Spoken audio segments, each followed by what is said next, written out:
Hi! Welcome to my channel. Sabi nga nila, ang pag-ibig ay isang matinding damdamin na maaaring maramdaman ng isang tao. Ito ay nagsisilbing inspirasyon sa atin at nagpapasaya. Ang pag-ibig ay kayang hamakin ng lahat. It can move mountains, ika nga. Ngunit kasabihan nga, lahat ng sobra ay hindi mabuti. Ang obsesyon at matinding selos ay ilan lamang sa tila lason na nakakasira sa isang relasyon o sa isang samahan. Welcome to Crimes of Passion, mga kwento ng pagmamahal na nauwi sa krimen at trahedya. Ating puntong ngayon ang mga totoong kwento ng krimen na nagpapatunay na kung minsan ang totoong buhay ay mas madilim pa kaysa sa katang isip.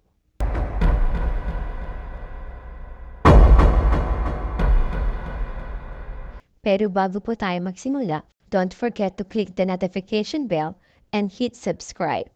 Yung crime of passion story na tampok ngayon ay tungkol sa isang babaeng taga Seattle na si Maricela Buteo Varadez, edad 23. Ang pangarap niya na sa isang iglap ay biglang naglaho.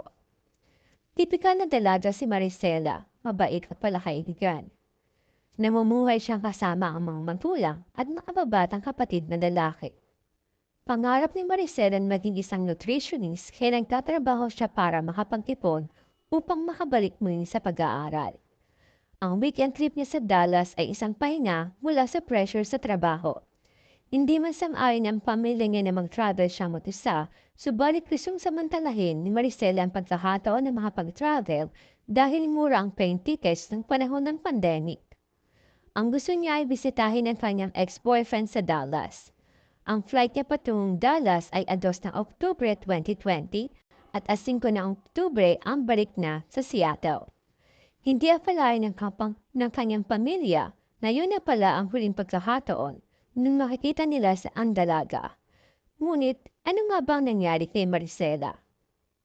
Huling nakita si Maricela noong 5 ng Oktubre, isang araw bago ang flight, ay mag-isa siya nagpunta sa Deep Ellum, ang entertainment district ng Dallas, dahil ayaw lumabas para mag-food time ang boyfriend niya ng gabing yun.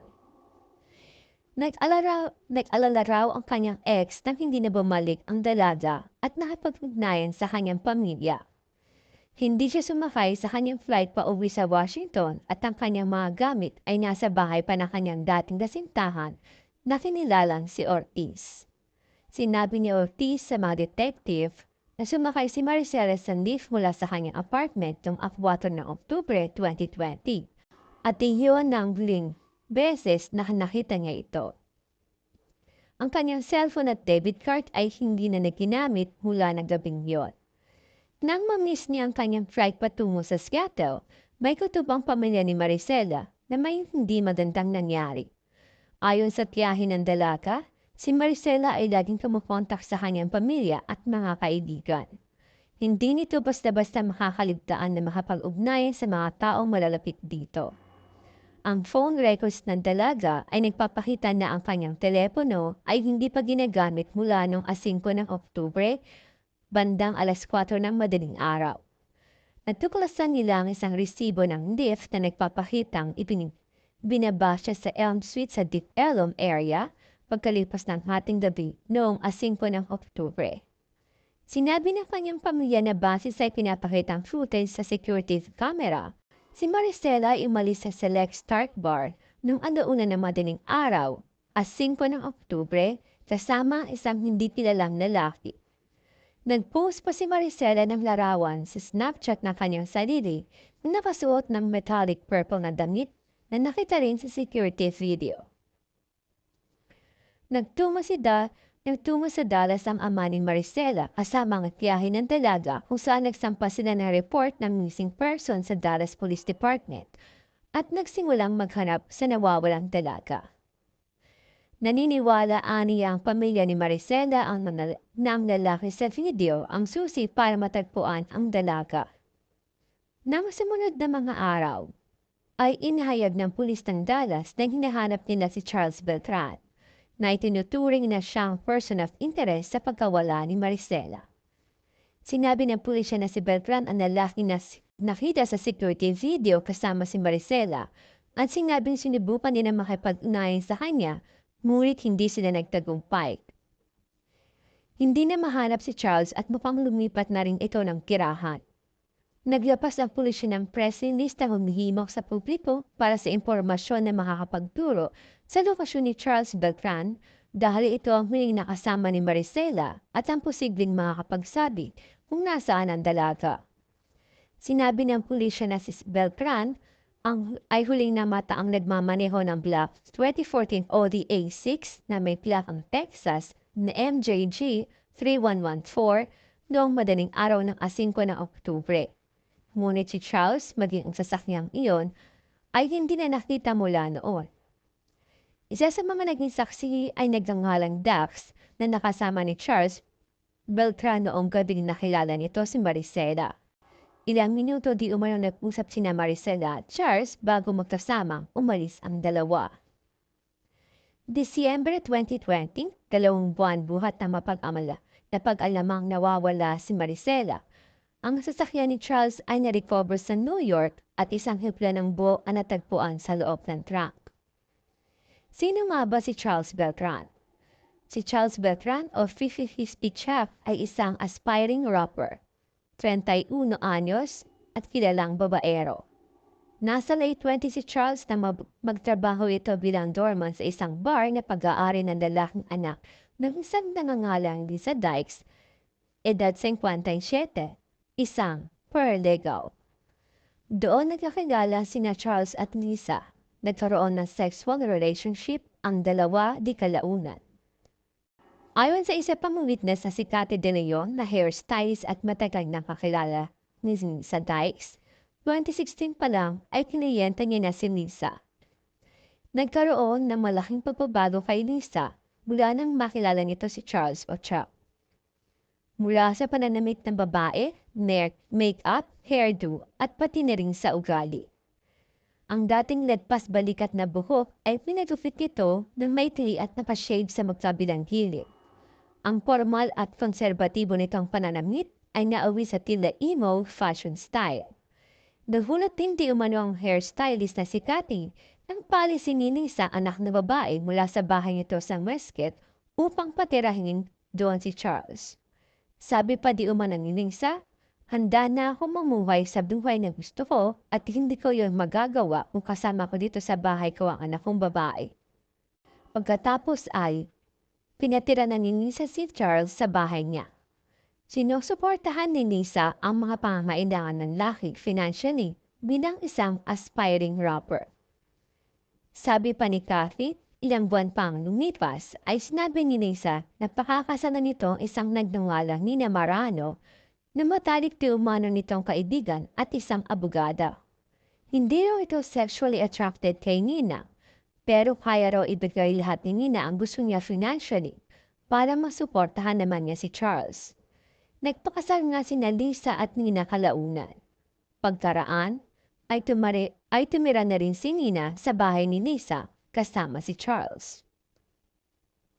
Sa pagtira ni Charles, Lisa at Nina sa isang bubong, ay meron silang kasunduang tatlo. Bilang girlfriend ni Charles, ayaw ni Lisa na magdadala si Charles ng ibang babae sa kanyang bahay.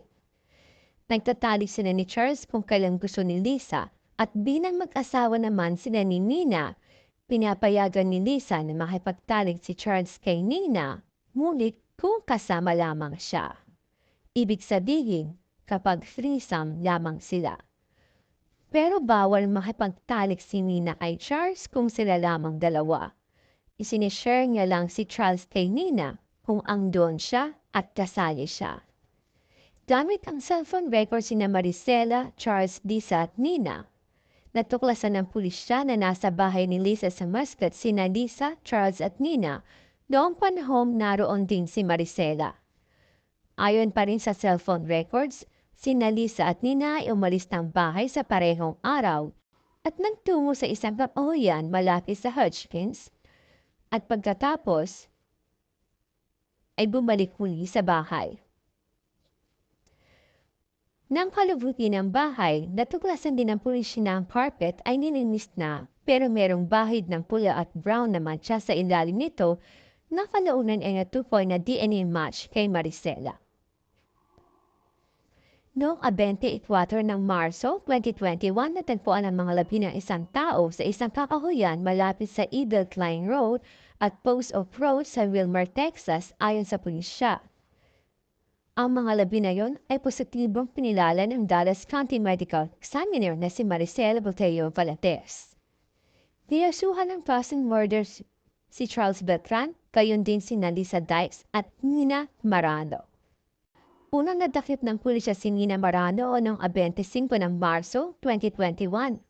Sumunod na dakip ng mga pulisya si Lisa Dykes noong 27 ng Marso 2021.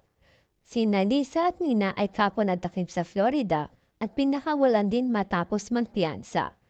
Pagkatapos silang tanggalin ang ankle monitor ay tumakas sila patungong Cambodia kung saan sila ay naaresto at na-extradite. Samantarang si Charles ay nadakip sa Utah noong 2 ng Abril 2021. Ang tatlong suspect ay kinakaharap ang kasong murder. Sina Charles at Tina ay nag-plead ng guilty sa kasong inihain sa kanila upang mapagaan ang kanilang sentensya. Ayon sa salaysay ni Charles, pagkagaling sa bar, ay dinala niya sa bahay ni Lisa si Maricela. Tulog silang dalawa ni Maricela sa hamang matapos silang magtalik nang umuwi ng bahay sina Lisa at Nina. Nagising di umano siya sa sigaw ni Maricela na humingi ng tulong dahil nakadagan sa dalata si Lisa, habang sa kanito ang maliig ni Maricela ng isang kamay at ang isang kamay pa ay may hawak na kitchen knife. Dala umano na matinding selos kaya pinakasaksak ni Lisa ang dalaga hanggang sa mamatay. At katulong nito si Nina na itapon ang bangkay ni Maricela sa kakapnuyan. Ayon pa kay Charles, hoy-toy siya ng mag-asawang Nina at Lisa. Sinubukan niya rin raw awatin si Lisa pero hindi ito nagpaawat. Kaya nagmamadali siyang umalis ng bahay.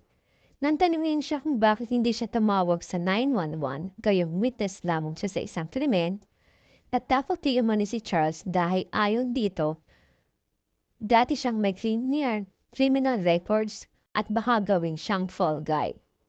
Ayon pa kay Charles, si Lisa ang tumulong sa kanya para makapunta sa ibang state nang hindi nasasakote ng pulisya matapos na lumabas ang litrato niya at pangalan na nadadawit sa pagkawala ni Maricela. Ang murder charge kay Nina Marano ay ibinasura, ngunit tuloy ang kasong tampering with the corpse laban dito. Nahatulan si Nina ng 8 taong pagkakakulong. Si Charles ay nahatulan ng 6 na taong pagkakakulong sa parehong kaso. Si Lisa Dykes na nag-plead ng not guilty sa kasong murder ay isinampa sa kanya ay napatunayang guilty at nahatulan ng habang buhay na pagkakakulong with possible parole sa 2052, fine na $10,000 at karagdagang 20 years na pagkakakulong at $10,000 sa kasong tampering with a corpse. Ayon kay Charles, naging possessive na raw sa kanya si Lisa. Binalaan na di umano siya nito nang wag magdadala ng babae sa bahay nito pero hindi siya nakinig na siyang itinapahamak at itinamatay ni Maricela. Nagpasalamat ang judge ng Dallas at Dallas District Attorney's Office kay Charles dahil sa kooperasyon nito at partisipasyon upang maparusahan sina Lisa at Nina. Tinanggap naman ni Charles ang kanyang pagkakamali dahil sa pagdala kay Maricela sa bahay ni Lisa at ang hindi pagtawag sa 911. Pinagsisisihan di umano niya ang mga nangyari at nagawa niya na ring humingi ng tawad sa pamilya ng biktima. Humarap siya sa pamilya ni Maricela ng buong tapang at may integridad. Aniya, natutuwa siyang nakatulong siya sa pagbibigay ng hustisya sa pagkamatay ni Maricela. Yan po ang kwento ni Maricela Boteo Valadez na ang gusto lamang ay mag-unwind sana pero malagim ang sinapit mula sa isang obsessed lover at sugar mama na estrangerong sinamahan niya. Obsession is like a poison, slowly invading every aspect of your life. Obsession is not love.